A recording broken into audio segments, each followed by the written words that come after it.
दोष है। गीता में भी कहा गया है, शंकरो नरकाय व कुलघ्ना नाम कुरुष्य पतंति पितृहेशा लुप्त पिंडोदक क्रिया कर लिया है। भगवान कृष्ण ने नंगे पैर गौ को चराया है, उनकी रक्षा की है। तो एक हिंदू का भी कर्तव्य होना चाहिए कि गौ हत्यारों का समर्थन ना करे। क्या सबको तो जगत गुरु बनना है? तो यही प्रॉब्लम है ना। युवाओं को समझना चाहिए कि हम परंपरा प्राप्त आचार्य से पढ़े। जैसे डॉक्टर के पास जाते हैं तो ऑथेंटिक खोजते हैं, वैसे गुरुओं में भी ऑथेंटिसिटी खोजिए।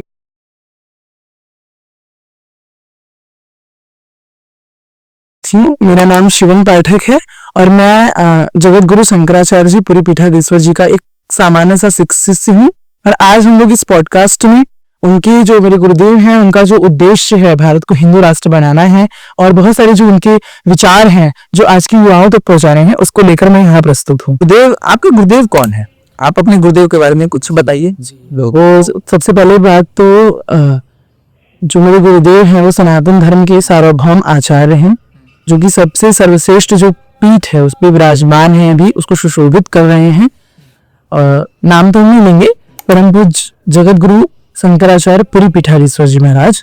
ठीक है, तो आप तो उनको जानते ही होंगे, संपूर्ण विश्व उनको जानता है, भारतवर्ष जानता है और जानना भी चाहिए, क्योंकि हमारे गुरुदेव जो हैं उन्होंने मतलब कि बहुत शास्त्रों का अध्ययन, वैसे शंकराचार्य के पद पर रहते हुए उन्होंने बहुत सारे सूत्रात्मक जो शास्त्रों के जो बहुत गूढ़ रहस्य होते हैं, उनकी विशेषता ये है कि वो सूत्रात्मक शैली में, सूत्र के रूप में, ठीक है, फॉर्मूलाज के रूप में उन लोगों तक पहुंचाते हैं। और उन्होंने सूत्र का मतलब यहाँ पे फॉर्मूला हुआ, मतलब जो बहुत ही गूढ़ रहस्य हैं उसको बहुत ही सरलीकरण करके लोगों तक पहुंचाते हैं और पूरे विश्व को उनको सुनना चाहिए। और अभी उन्होंने 200 से अधिक ग्रंथों की रचना की है, जिसमें कि बहुत गूढ़ विषय पे, भगवद गीता पे बहुत सारे उनके ग्रंथ है। अभी गीता जयंती बीती है, उनकी गीता पे दर्जनों से अधिक पुस्तकें हैं और 200 से अधिक उनकी पुस्तकें, जिसमें कि वैदिक गणित पे, अंक दीपम करके बहुत सारे ग्रंथ है। मेरे पास भी बहुत सारे ग्रंथ है, जिसका मैं अध्ययन स्वाध्याय करता रहता हूँ और बहुत ही दिव्य ग्रंथ उन्होंने लिखे हैं। और भारत ही नहीं, संपूर्ण विश्व उनके इस ज्ञान का, अलौकिक ज्ञान का आज लाभ उठा रहा है। जैसे कि भारत में तो बहुत सारे ऐसे लोग हैं जो इनकी महत्ता को भी नहीं समझ पा रहे हैं, जिनका दुर्भाग्य है। नहीं तो विश्व में तो कोरिया जैसे के बहुत बड़े गणितज्ञ लोग, नासा, इसरो के वैज्ञानिक लोग, बहुत सारे लोग प्रायः गुरुदेव से मार्गदर्शन प्राप्त करते रहते हैं। और गुरुदेव का सबसे बड़ा लक्ष्य भारत को हिंदू राष्ट्र बनाना और सनातन धर्म, जो धर्म नियंत्रित, पक्षपात विहीन, शोषण विमुक्त और धर्म सापेक्ष जो है सरकार, जो शासन तंत्र को स्थापित करना, ये उनका लक्ष्य है। और उन्होंने बहुत सारी संस्थाएं भी बनाई हैं, जैसे कि पुरी पीठ के शंकराचार्य रहते हुए अभी वर्तमान में भी हैं। और उन्होंने आदित्य वाहिनी युवाओं के लिए संस्था बनाई, आनंद वाहिनी, पीठ परिषद, हिंदू राष्ट्र अभियान, तो बहुत सारे प्रकल्प उन्होंने चलाए।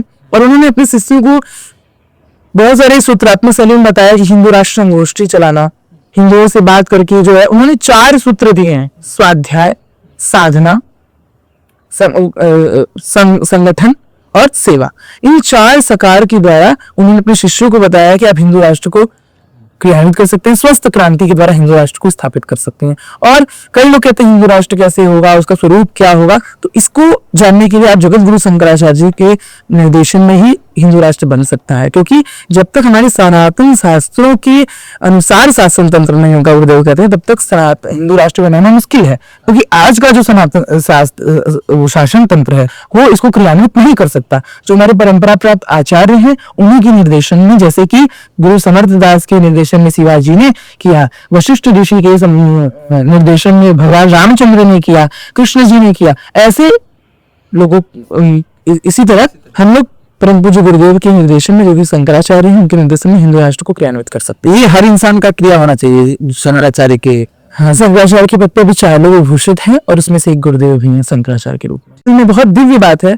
आपको एक बात बता सकते हैं कि वो अभी भी AC सेकंड में यात्रा करते हैं और कई बार उनको बहुत ही मतलब कि अजीब परिस्थितियों का भी सामना करना पड़ता है ट्रेन में, क्योंकि कभी कभी रिजर्वेशन मिल पाया, नहीं मिल पाया, ये भी परिस्थितियां होती हैं। सोच लीजिए, भारत में शंकराचार्यों के लिए सरकार का क्या योगदान, मतलब क्या सम्मान होना चाहिए, वो नहीं है आज आपको देखने को मिलता है। तो शंकराचार्य के लिए क्या भारत सरकार से अगर आप कुछ कहना चाहते हैं? कि देखिए, वो तो सर्वश्रेष्ठ आचार्य है ना, वो तो सार्वभौम आचार्य है। उनका तो, उनकी बातें ही मतलब की तरह से शास्त्रों की बात ही उनके मुख से निकलती है, सबको मानना चाहिए। अब सरकार अगर भटक गई हो तो फिर उसको समझना चाहिए, नहीं तो उनका विप्लव तो आएगा ही, समय आएगा ही। हिंदू राष्ट्र बनेगा तो फिर शासन तंत्र को तो हिंदू राष्ट्र के अनुसार ही बनाना है। ठीक। करपात्री जी के विषय में कुछ कहना चाहते हैं? कौन है करपात्री जी? ये प्रातस्मरणीय धर्म सम्राट स्वामी श्री करपात्री जी महाराज जो है वो हमारे परम पूज्य गुरुदेव के भी गुरुदेव हैं। और उन्होंने शंकराचार्य के भी गुरुदेव। हाँ, उन्होंने बहुत मतलब ऐसे मतलब उनके बारे में तो कोई वैष्णव संत हो, कोई ऐसा आचार्य नहीं है जो उनकी प्रशंसा का गुणगान ना करता, उनकी प्रशंसा न करता, उनके गुणगान का महिमा मंडन नहीं करता हो, क्योंकि बहुत दिव्य संत थे। उन्होंने गौ रक्षा आंदोलन चलाया, उन्होंने अखिल भारतीय राम राज्य परिषद नामक एक पार्टी बनाई। और आपको बहुत सुनकर आश्चर्य होगा कि उस समय राजस्थान में पार्टी इतनी ज्यादा सिरजी थी कि कांग्रेस से भी अधिक वोट मतलब कि अधिक ज्यादा प्राबल्य जो है धर्म सम्राट स्वामी श्री करपात्री जी की पार्टी का था। लेकिन समय के साथ सरकार की हस्तक्षेप की वजह से वो नहीं हो पाया। लेकिन जो उनका उद्देश्य था, उन्होंने बहुत सारे ग्रंथ लिखे, मार्क्सवाद, रामराज, बहुत सारे अथाह जो ज्ञान के सागर थे वो। और उन्होंने गौ माता के लिए बहुत कुछ, गौ हत्या प्रतिबंध करने के लिए 1966 में 7 नवंबर को जो वो किया, इसमें इंदिरा गांधी ने गौ भक्तों पर, गौ माता पर जो गोली चलवाई थी, उसमें करपात्री जी ने ही उनको सलाह दिया था कि जिस तरह से आपने गौ भक्तों पर गोली चलाई, उनको भुनवाया है, उसी तरह से आपका भी जो वो होगा नाश वो गोपाष्टमी के दिन हुआ। और वो सार्थक था उनका जो 31 अक्टूबर 1984 को उनका हुआ। तिथि निकाल कर देखिए आप, गोपाष्टमी का ही तिथि। गोपाष्टमी तो बहुत दिव्य संत थे, कोई ऐसा भारतीय संत नहीं है जो उनको ना मानता, उनको ना पढ़ता।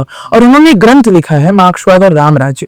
उस ग्रंथ में उन्होंने सभी विदेशी विचारधाराओं का अध्ययन किया, उसका खंडन किया। कोई आचार्य कौन होता है? इसमें ग्रंथों की व्याख्या है। आचार्य वो होता है जो अपने आचरण में शास्त्रों को दिखाए ताकि शिष्य उससे सीख सके।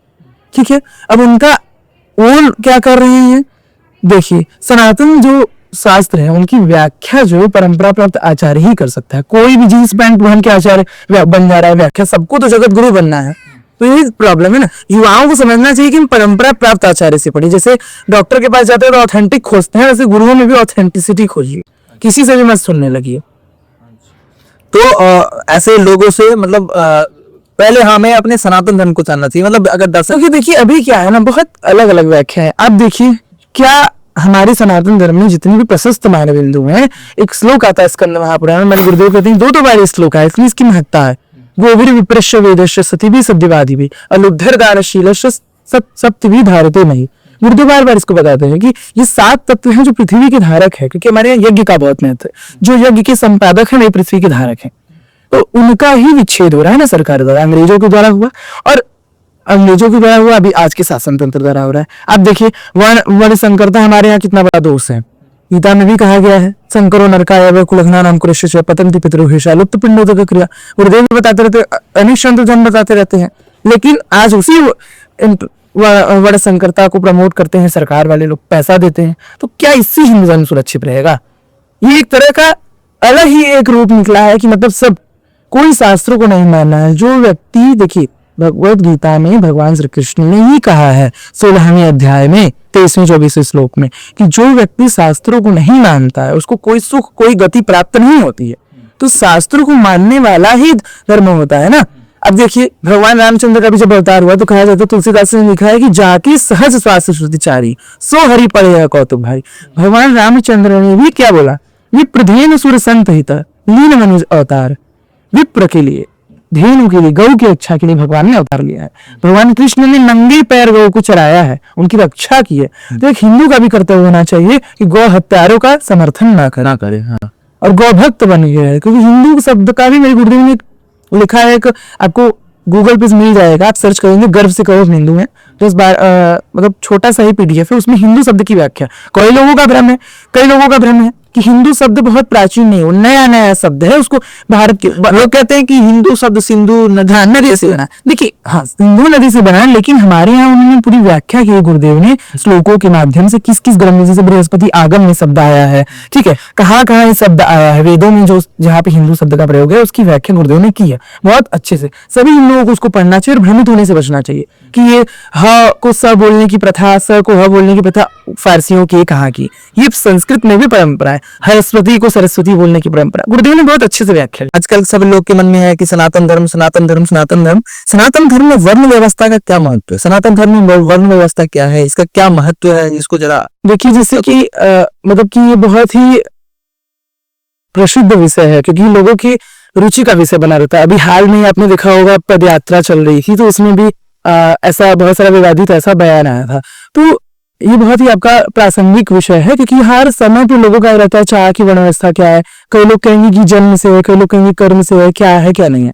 तो मूलतः अगर देखा जाए तो वर्ण व्यवस्था जो है वो सनातन धर्म का आधार कह लीजिए तो है। क्यों? क्योंकि हमारे जीवन में देखिए, आप देखते हैं कि कोई भी चीज शुरू होती है तो वर्ण वर्ण से ही होती है। आप अगर कोई भी सांस्कृतिक कृत्य कर रहे हैं तो उसमें वर्ण को ही बोलते हैं। और ये एक सिर्फ सामाजिक व्यवस्था नहीं है, इसके मध्य में जो होते हैं, जैसे अगर आप गीता का अध्ययन करेंगे, हमारे गुरुदेव भी बताते हैं कि स्वे स्वे कर्मण विरता संसिद्धि लभते नरः। मतलब ये सिर्फ एक सामाजिक संरचना नहीं है कि इसको एक सोशल हायरार्की की तरह देखा जाता है कि 4 भाग में बांट दिया गया है। ये पहली बात तो समझने का चीज है कि वर्ण व्यवस्था ये है कि पूर्व जन्म जो हमारा है उसमें जो हम लोग कर्म करते हैं उसके अनुसार हमको अगले जन्म में जन्म मिलता है। हमारे साथ वर्ण के हिसाब से भेदभाव किया गया है, कोई ऊंचा है, कोई नीचा है, कोई ऊपर है। तो ये क्या है? मतलब सनातन में कहा जाता है भेदभाव बहुत है, अन्य मजहबों में ऐसा भेदभाव का ऐसा बताया नहीं गया, लेकिन सनातन में बोलते हैं कि मुझे नीचा डाला गया, ये ऊपर है। ये क्या, ये लोगों को बताइए। ये देखिए बहुत बड़ा भ्रम है। और इसमें सबसे पहली बात तो देखिए, जो ये समय के साथ ऐसा हुआ, पहले तो वर्ण व्यवस्था को समझना बहुत जरूरी है कि जो वर्ण व्यवस्था है उसको समाज में 4 जो बांटे गए वो प्रकृति के 3 गुणों के आधार पर बांटे गए, ब्राह्मण, क्षत्रिय, वैश्य, शूद्र। और सबका अपना अपना कर्म विभाजन किया गया ताकि वो समाज सही से चल सके। और ऐसा नहीं है कि अगर ब्राह्मणों को ये अधिकार दिया गया है तो शूद्र जैसे हैं तो उनका अलग अधिकार है, उनको इतने कार्य करने हैं। ब्राह्मणों के लिए कार्य है, क्षत्रियों के लिए कार्य है, उसमें मनुस्मृति और बहुत सारे जो ग्रंथ है उसमें उनको निर्देशित करते हैं। तो इसका मतलब ये नहीं कि किसी चीज को किसी से वंचित किया जा रहा है, ठीक है, क्योंकि सीधे लिख दिया गया है कि अपने अपने कर्मों का पालन करता हुआ मनुष्य भगवत प्राप्ति करता है। तो यदि कोई ब्राह्मण वेद मंत्रों का उच्चारण कर रहा है, पालन कर रहा है, संध्या कर रहा है, जो भी कर रहा है उससे भगवान की प्राप्ति कर रहा है, और अगर कोई एक शूद्र है वो अपने कर्मों के साथ भगवान की प्राप्ति कर रहा है, तो इसमें कोई भेदभाव कैसे हो गया?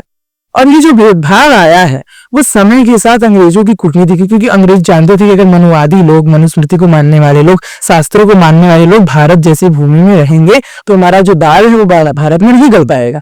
हमारा जो विचार है, क्योंकि देखिए वर्ण व्यवस्था से सब कुछ सुरक्षित है ना। मेरा इस पे ऊपर एक लेख भी अभी मैं उसको लिख रहा हूँ, ठीक है। तो उसमें क्या है कि जनसंख्या नियंत्रित करना है तो वर्ण व्यवस्था से नियंत्रित था, ठीक है। नामोचित सील नियंत्रित है, सभी कर्म जो है संतुलित है। आज क्या है, अब ब्राह्मण के पहले क्या होता था, उचित संख्या में ब्राह्मण, क्षत्रिय, वैश्य सब बन जाते थे क्योंकि सब जन्म से परंपरा प्राप्त होते थे, ठीक है। आज क्या है कि टीचिंग है, ये है, इतने सेक्टर्स बन गए हैं तो उसमें संख्या का जो है संतुलन नहीं है, किसी में बहुत ज्यादा, किसी में बहुत कम। कोई चाहेगा कि हम मतलब सब लोग मन से चॉइस कर रहे हैं ना। अब परंपरा से होता था तो फिक्स होता था कि इनको यही करना है, तो अनएम्प्लॉयमेंट हो गया, बेरोजगारी, ऐसी समस्याओं का तो कोई कहना ही नहीं था, और अभी भी नहीं होता। अगर ऐसा होती रहेगा, ये अनएम्प्लॉयड बोलते हैं लोग, अनएम्प्लॉयड हैं, तो अगर वर्ण व्यवस्था होती तो क्या लोग उस तरीके से अनएम्प्लॉयमेंट को ना झेल पाते? आज जैसे बोलते हैं ज्यादातर लोग बेरोजगार हैं, तो क्या उस तरीके से बेरोजगार नहीं होते? और अगर हमारे समाज में वर्ण व्यवस्था अभी भी चलती रहती तो शायद ये अनएम्प्लॉय वाला समस्या खत्म होता। सबसे विडंबनापूर्ण बात ये है ना कि जितने भी अभी के लेखक होंगे, विचारक होंगे, कोई भी होगा, वो हमेशा राम राज्य लाने की बात करेगा, लेकिन कभी भी ये नहीं कहेगा कि वर्णाश्रम को स्थापित करें। जबकि वही राम राज्य का बेस क्या था, आप इसको देखिए ना। उस राम राज्य का जिसकी लोग बात करते हैं, कोई भी होगा राम राज्य की बात करेगा ही, उसका बेस क्या था? वर्णाश्रम, निज निज धर्म, निरत वेद पथ लोग। सभी लोग अपने वर्णाश्रम का पालन करते हैं। देखिए समाज में क्राइसिस कब आता है, जब कोई भी, आज इंग्लैंड को आप देख लीजिए, वहां पे वर्णाश्रम व्यवस्था पूर्ण रूप से परंपरा प्राप्त नहीं है, लेकिन वहां पे वैकल्पिक ब्राह्मण, वैकल्पिक क्षत्रिय बनाए गए हैं। परंपरा चल रही है, उसकी वजह से देश चल रहा है। वहां उस देश को तो आप बुरा नहीं बोलते ना। मनुस्मृति को लोग गाली देते हैं वर्णाश्रम भेदभाव, लेकिन उसी मनुस्मृति को क्रियान्वित किया था ना भगवान रामचंद्र जी ने, ठीक है। और जितने भी राजा हुए हैं उसी को न क्रियान्वित किया। भगवान कृष्ण, भगवान राम किसके प्रणेता थे? वर्णाश्रम व्यवस्था के, अपने सनातन धर्म के। तो आपका जो प्रश्न है बेरोजगारी का, कि देखिए वो व्यवस्था जो थी वही अनादि परंपरा व्यवस्था है, और अभी उसमें इतना विखंडन किया गया है अंग्रेजों के द्वारा, मुगलों के द्वारा, आज की पार्टी के नेताओं के द्वारा। इतनी नई नई व्याख्या, वर्ण संकरता, ये सब फैली हुई है कि दूषित हुआ है। लेकिन उसको सही रूप से अगर ख्यापित किया जाए, जैसा कि गुरुदेव कहते हैं, शंकराचार्य जी कहते हैं, तो कोई भी समस्याएं जितनी है, चाहे वो जनसंख्या की हो, चाहे बेरोजगारी की, उसको बैलेंस करने का सामर्थ्य था। नहीं तो अब ये देखिए, रामराज में बोला जाता है कि नहीं दरिद्र को दुखी नहीं देना। उस समय कोई दरिद्र नहीं होता था, तो अपने वर्णाश्रम का पालन करके ना दरिद्र नहीं होता था। और जो ये भ्रम है लोगों का कि शूद्र को ये है, क्या बोलते हैं, नीचे किया गया है, तो इसमें ये बताइए आप, लोग कहते हैं कि ब्राह्मणों ने अपने लिए सब चीज रिजर्व करके रखा। क्या रिजर्व करके रखा? ब्राह्मण के लिए बोला गया सम्मानात ब्राह्मणों नित्यम उद्विजेत विषाद अपि। ब्राह्मण को सम्मान, अपने सम्मान को विष की तरह देखना चाहिए, ऐसा मनुस्मृति कहती है। और मनुस्मृति को लोग गाली देते हैं। मनुस्मृति में यहाँ तक है, ब्राह्मणों का जितना भी कर्म है, अध्ययन, अध्यापन, यजन, याजन, ठीक है, उसमें कहीं भी क्या अर्थ को अर्जन करने का कोई है नहीं है। क्षत्रियों में कहा है, ठीक है, सबसे अधिक जो अर्थ का उपार्जन होता है वो वैश्य शूद्र में ही होता है, और लोग उसको बनाते हैं। अब ये बताइए, पहले लोहे का काम, टीने का काम, सोने का काम, जो खदान होते थे, कोयले खदान, जितने भी अल्युमिनियम का, टीन का, जितने भी धातु हैं, उनके काम, बाल बनाने का काम, कपड़े बनाने का काम कौन करता था? शूद्र ही तो करते थे ना। तो क्या आज बड़ी बड़ी जूतों की कंपनियां हैं, टैग लगा लगा के कितने महंगे में बेच रही हैं, तो क्या आप उनको नीच कहते हैं? उनको आर्थिक रूप से कमजोर कहते हैं। और हमारे यहाँ जितने भी प्रकल्प है, चाहे यज्ञ हो, चाहे हवन हो, चाहे विवाह हो, हर में हर वर्ण की उपयोगिता है। आप अभी भी देख लीजिए, गांव में अगर आप देखेंगे तो वहां पे हर वर्ण के लोग आते हैं तभी शादी हो पाएगा, क्योंकि उनका एक एक जगह पोजीशन दिया गया, एक स्थान दिया गया है, ठीक है। तो इसलिए, और दूसरी बात कि कई लोग ये प्रश्न करते हैं कि शूद्रों को गायत्री का अधिकार नहीं, वेद का अधिकार नहीं, ये अधिकार नहीं। तो हमारे यहाँ वर्ण और आश्रम, सिर्फ वर्ण व्यवस्था नहीं है, वर्ण आश्रम व्यवस्था है, कि मतलब वर्ण के आधार पे आश्रम होगा। अब ये बताइए, अगर नहीं दिया गया शूद्र और स्त्री को अधिकार, कई लोग इसमें भी अधिकार देख के सब कुछ करने लगेंगे, क्योंकि कोई भी चीज होती है ना, तो उसका पहली बात तो, अगर आप कुछ कर रहे हैं तो उसका विधि भी पालन करना होगा, ठीक है। अगर आप MBBS नहीं है तो डॉक्टरी आप कैसे वो कर देंगे? उसका विधि होता है ना, कि ऐसे काटेंगे तभी शरीर का प्रोसेस होता है, इलाज होगा, नहीं तो दवा भी विष बन जाएगी। तो उसी तरह से जो भी मंत्र है, इनमें इतनी शक्ति होती है कि इनका एक विधान होता है, ठीक है। रही बात दूसरी चीज की, अब जैसे कि अब शूद्र हैं, अगर उनको आप संन्यास का पालन करवाएंगे, और ये क्या बोलते हैं, ब्रह्मचर्य, साम्य, वेद का, ये चीजें हैं। उनको ऐसा नहीं था कि वेद के वो नहीं, वेद का ज्ञान उनको दिया ही नहीं जाता था, नहीं, उनको जो ज्ञान है वो गुरु के पास जाके वो सीखते थे, और जो स्किल की चीजें, जो कौशल विकास की चीजें, उनको उनके पिता परंपरा से सिखाते थे, जिससे कि उनका जो चीजें आरक्षित रहे। अब देखिए दिक्कत क्या है, अभी क्या है कि कोई भी किसी का जॉब आरक्षित नहीं। पहले क्या था, सबका अपना अपना आरक्षित, आरक्षण के लिए लोग मर रहे, एक वर्ग को आरक्षण दिया गया, दूसरे को नहीं, लड़ाई हो रहा है, समाज में क्लेश। लेकिन पहले क्या था, सबका अपना अपना आरक्षण था, कि ब्राह्मण है तो उनका ये कर्म है, अध्ययन, अध्यापन, यजन, याजन, क्षत्रिय है तो इनकी प्रजा की रक्षा करना है, युद्ध करना है, वैश्य का है तो सबका भरण पोषण करना है, व्यापार करके, ठीक है। शूद्र है सबकी सेवा। सबकी सेवा मतलब क्या होता है, हर जितने भी कार्य हैं, लकड़ी का, टीन का, लोहे का, स्टील का, सब उनके अंदर आता था। तो कहीं से वो नीचे ऊंचे नहीं है, जो विधान है शास्त्र का उसको मानते हैं वो भी, और ईश्वर की प्राप्ति करते हैं, ठीक है। आपने जैसे बताया कि जो ब्राह्मण होते हैं उसमें उनमें कहीं भी उनके जो कार्य है उसमें अर्थ का वो नहीं है। तो आज के जो ब्राह्मण जो अर्थ के लिए अगर ऐसे करते हैं, वैसे अर्थ के लिए अगर वो अपना धर्म छोड़ दें या वो अपने कार्य को छोड़ दें, तो क्या वो ब्राह्मण कहलाएंगे? देखिए, ब्राह्मणत्व जो है ना, वो जन्म से होता है, कोई भी योनि जन्म से होती है, उसके कर्म उसके बाद आते हैं ना। पहले जन्म आता है कि कर्म, पहले जन्म आता है, लेकिन वो गौर रूप से ब्राह्मण तो रहेंगे। लेकिन आज आप देखिए, इतनी बड़ी विसंगति है, क्या कोई ब्राह्मण सिर्फ अपने कर्मों का पालन करता हुआ इस समाज में आज वो निर्वहन कर सकता है? नहीं, क्योंकि ऐसा परिवेश नहीं है ना, तो उनकी भी कोई दोस्त नहीं है। आज कोई ऐसा नहीं है, जो हमारी परंपरा प्राप्त शूद्र है उनके लिए भी बहुत बड़ी चुनौतियां हैं, मशीनों के द्वारा, इंडस्ट्रियों के द्वारा, उनके ऊपर भी चुनौतियां हैं, तो वो नहीं कर सकते। लेकिन यहाँ पे ये बात परम पूज्य गुरुदेव द्वारा भी ये प्रसारित की जाती है कि कम से कम बीज की रक्षा हो। हम जो है वर्णाश्रम व्यवस्था जो है वो परंपरा से, अब सब लोग गीता को मानते हैं, ये भी विडंबना है कि गीता जी को सब मानता है, ऐसा नहीं है, वो सब माननी है, लेकिन उनका एक वचन तो मानेगा, ठीक है, कर्म की कर्मण्येवाधिकारस्ते, लेकिन ये नहीं मानेगा कि संकरो नरकाय कुलग्नानांकुलस्य। अर्जुन का जो वचन है, भगवान से उसने प्रश्न किया है कि प्रभु जब युद्ध होगा तो क्षत्रिय की स्त्रियां जो है वो दूषित हो जाएंगी, विधवा हो जाएंगी, फिर उनको वर्ण संकरता उत्पन्न हो जाएगी, तो फिर क्या होगा? तो क्या होगा, जो कुलघाती है, जो वर्ण संकर, अपने पितरों को नरक में भेज देंगे, ठीक है। तो इसका भी कोई हिंदू मान नहीं रहा है। तो आज बहुत बड़ी जरूरत है कि ऐसे आचार्यों के पास, प्रामाणिक आचार्यों के पास लोग जाएं हिंदू, और उनको सुने, उनको समझे, फिर उसको क्रियान्वित करने का। देखिए, कोई भी उद्देश्य रख लीजिए, लेकिन उसका जब मार्ग आपको सही नहीं प्राप्त होगा, तब तक भारत हिंदू राष्ट्र नहीं बन सकता। हिंदू राष्ट्र सब चाहता है, RSS वाले भी चाहते हैं, आर्य समाज जो भी चाहता है, अब बहुत सारे लोग चाहते हैं, लेकिन सबकी विधा विसंगति उसमें आ गई है। ये अच्छा, ये इसी बात से अगर आपसे पूछूंगी, जैसे पॉलिटिकल पार्टी जो भी हो, BJP हो, ये कहती है कि मैं हिंदू राष्ट्र बनाने के जो कहती है या उनका एक लक्ष्य अगर मान लेते हैं, अगर है भी, तो क्या ये संभव है कि हिंदू राष्ट्र हो जाए आज की परिस्थितियों में? देखिए, हिंदू राष्ट्र बनाना किसी राजनेता की बस की बात नहीं है। पहली बात, क्यों? राजनेताओं ने क्या किया आप देख लीजिए। जो आप जगत गुरु शंकराचार्य जी को सुनेंगे तो आपको और स्पष्ट हो जाएगा अच्छे से। लेकिन आप देखिए, अभी जो बीजेपी पार्टी, क्या गौ हत्या को बैन नहीं हो सकता है? हिंदुओं का सबसे प्रशस्त बैन बिल्लू। हिंदुओं की बोला जाता है कि 7 धारक तत्व होते हैं, गोभिर विप्रश्य वेदश्य। और आप देखेंगे कि हर चीज पे बहार है सरकार के द्वारा। गाय भारत में सुरक्षित नहीं है, ब्राह्मण सुरक्षित नहीं है, वेद हमारे सुरक्षित नहीं है, सती सुरक्षित नहीं है। सती मतलब स्त्रियां पवित्र नहीं है, सत्यवादी लोग नहीं है, सब चीज तो हमारा प्रकल्प। नदियां कहाँ दूषित नहीं है? नदियां, यमुना जी का क्या स्थिति आप देख सकते हैं। अगर हमारा प्रशस्त मानबिंदु नहीं रहेगा तो हिंदू राष्ट्र कैसे रहेगा?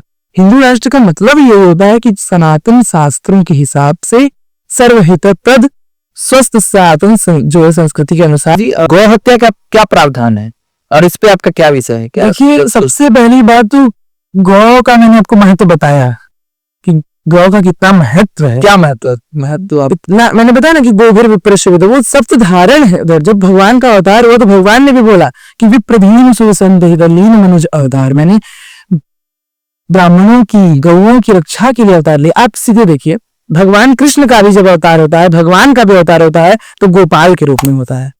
भगवान रामभद्र अवतार लेते हैं तो गौ की रक्षा के लिए लेते हैं, क्योंकि गौ धर्म की धारणी है, ये सप्त धारक हैं धर्म के। तो इनकी रक्षा नहीं होगी तो कैसे होगी? पहली बात तो भारत में गौ को पशु के रूप में देखा जाता है, एक कलंक है राष्ट्र के लिए। गौ कोई पशु नहीं है, गौ माता है। इस सबसे पहले इसको दूर करना चाहिए। तो सबसे बड़ा मानबिंदु गौ ही है, उसकी रक्षा के लिए तत्काल प्रभाव से गौ हत्या बंद होना चाहिए। और इसमें हमारे गुरुदेव का बहुत वो इतना अथक प्रयास, और आपको जानकर बहुत बड़ा ही आश्चर्य होगा और बहुत गर्व भी होगा अपने आचार्यों पर कि जो निरंजन देव तीर्थ जी, स्वामी निरंजन देव तीर्थ जी ने, उन्होंने 72 दिनों तक अनशन किया गौ रक्षा के लिए, अनशन किया। और उन्होंने प्रण लिया था कि आप देखे होंगे कि जो 3 पीठों के और शंकराचार्य को पद जो होता है उस पे छत्र। लेकिन निरंजन देव तीर्थ जी ने शपथ लिया था कि जब तक भारत में गौ हत्या का एक भी बूंद गिरता रहेगा उसके रक्त का, तब तक मैं शंकराचार्य की गद्दी को, जो रक्त चवर सिंहासन को नहीं धारण करूंगा। और आज भी उस परंपरा का पालन हमारे गुरुदेव करते हैं। तो आचार्य तो ये कर सकते हैं ना, आचार्य तो मार्गदर्शन ही दे रहे हैं ना। ठीक है, सरकार अगर इसमें बैन नहीं करती है तो उसकी वो है, लेकिन जल्द ही सरकार को चाहिए कि भगवान से भी हमारी प्रार्थना है कि जल्द से जल्द भारत में गौ हत्या बंद हो। इस भूमि पर जब तक गौ हत्या बंद नहीं होगी तब तक किसी चीज का समाधान नहीं होगा। और गौ को जानवर से के श्रेणी से हटाना चाहिए, सीधी सी बात है। ठीक है, ये आपकी एक मांग है। राष्ट्र के बारे में आप क्या सोचते हैं, धारणा क्या है, और क्या इसमें दूसरे मजहब के लोग इन पे कोई ऐसा रोचक बात जो है कि अभी के समय में सब जितने भी लोग हिंदू राष्ट्र करते हैं, बट उसका मूल्य नहीं जानते ना। अब हिंदू राष्ट्र, उसके प्रकल्प, अब ऐसा व्यक्ति जो हिंदू राष्ट्र चिल्ला रहा है, उसको हिंदू के बारे में पता नहीं कि हिंदू शब्द क्या है, सनातन शब्द क्या है, भारत को ही नहीं जानता, वो हिंदू को कैसे परिभाषित कर सकता है? सबकी अलग अलग व्याख्या हुई कि हिंदू कोई धर्म नहीं है। मतलब मेरे गुरुदेव कहते हैं धर्म शब्द से ही उनको परेशानी है, हिंदू कोई धर्म नहीं, धर्म शब्द से ही परेशानी है। धर्म क्या होता है? धारणा धर्म, जो धर्म धारण करता है। तो जब जितनी भी हमारी प्रशस्त मानबिंदु, हमारा वर्णाश्रम व्यवस्था है, हमारी जितनी भी व्यवस्था है, हमारी जो हमारे गुरुदेव ने बोले हमारा उद्देश्य क्या है, ठीक है, सुसंस्कृत, सुरक्षित, संपन्न, सर्वहितप्रद, सेवा परायण, ठीक है, स्वस्थ शासन तंत्र की स्थापना, समाज की स्थापना, व्यक्ति की संस्थापना ही उनका उद्देश्य है। हिंदू राष्ट्र का उद्देश्य यही है, ठीक है, कि सुसंस्कृत, सुरक्षित, संपन्न, सेवापरायण, सर्वहितप्रद समाज और व्यक्ति की संरचना करना, यही हिंदू राष्ट्र का जो है मूल उद्देश्य है। और इसमें जो शासन तंत्र होगा वो धर्म नियंत्रित, पक्षपात विहीन, शोषण विनिर्मुक्त जो शासन तंत्र होगा, उसी से हिंदू राष्ट्र की परिकल्पना की जा सकती है। और बिना परंपरा प्राप्त आचार्यों के हम कभी भी हिंदू राष्ट्र को नहीं ख्यापित कर सकते। बिना वर्णाश्रम को माने, बिना अपनी प्रशस्त मानबिंदुओं को माने हम हिंदू राष्ट्र नहीं बना सकते हैं। क्योंकि अभी हिंदू राष्ट्र का अर्थ है जिस तरह से राम राज्य था, वेदों के शास्त्रों के ऊपर आधारित, धर्म नियंत्रित, धर्म निरपेक्ष नहीं। धर्म से निरपेक्ष होकर कोई रह ही नहीं सकता। अगर पौधा अपने धर्म से निरपेक्ष हो जाएगा तो क्या होगा? ऑक्सीजन मिल पाएगा किसी में? हर वस्तु का धर्म है, तो एक राज्य का भी धर्म होता है, राजा का भी धर्म है। अब तो यहाँ पे धर्म निरपेक्ष का मतलब क्या हुआ? जो अधर्मी है। हम किसी उत्कृष्ट शासन व्यवस्था कहेंगे, भारतवर्ष में जो शासन व्यवस्था होती है जो सरकार के द्वारा चलाई जाती है वो उत्कृष्ट कैसे होगी, वो जरा बताइए। देखिए, एक तो गुरुदेव ने हमारे एक सूत्रात्मक शैली में बताया है कि किस व्यवस्था की हमको आवश्यकता है।